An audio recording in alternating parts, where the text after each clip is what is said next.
Hello everyone, আমি ফয়সাল করিম মাসুদ। আপনারা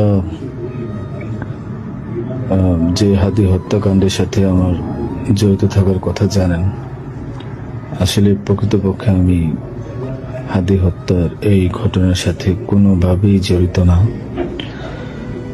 এটা একটা মিথ্যা বানোয়াট, একটা চক্রান্ত, যার কারণে আমি দেশ ছেড়ে চলে আসতে বাধ্য হয়েছি। আমি দেশ ছেড়ে চলে এসেছি এখন দুবাইতে আছি। আমার দুবাইয়ের 5 বছরের মাল্টিপল ভিসা ছিল। যেভাবে হোক অনেক কষ্ট করে দুবাই চলে এসেছি।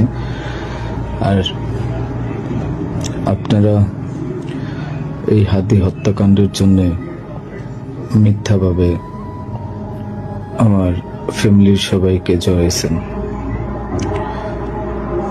তাদের কোনো দোষ নেই, তাদেরকে আপনারা সবাই মিথ্যা হয়রানি করছেন। যেভাবে পারছেন সেভাবে অত্যাচার করছেন। আসলে এটা বলে বোঝানোর মতো না। আপনারা অনেক অত্যাচার করছেন, মিথ্যাভাবে তাদেরকে ফাঁসিয়েছেন, আমাকে ফাঁসিয়েছেন। হ্যাঁ, হাদির সাথে আমার সম্পর্ক ছিল। আমি গিয়েছিলাম তার অফিসে যাওয়ার পিছনে কারণটা হচ্ছে, আমি যেহেতু ব্যবসা করি, আমার একটা আইটি ফার্ম আছে। তো দীর্ঘ 10 বছর তো আমি বিজনেস করছি।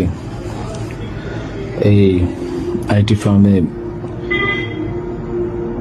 অনেক কাজই হয়, সব সরকারি কাজ হয়। তো এখানে একটা কাজ ছিল অর্থ মন্ত্রণালয়, একটা কাজ ছিল আপনার খাদ্য মন্ত্রণালয়। তো এই দুইটা কাজ নিয়ে আমি কথা বলতে গিয়েছিলাম।